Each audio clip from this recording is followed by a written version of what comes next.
SB19 has finally arrived in Taiwan for the Hito Pop Music Awards 2025.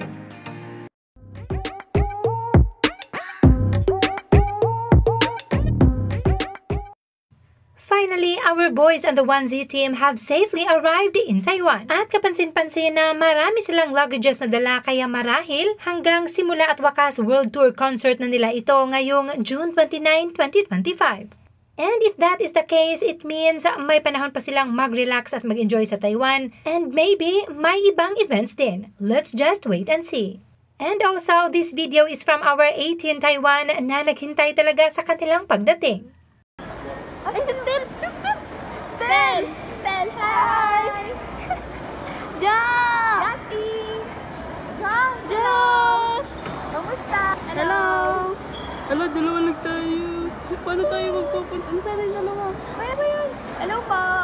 Ken!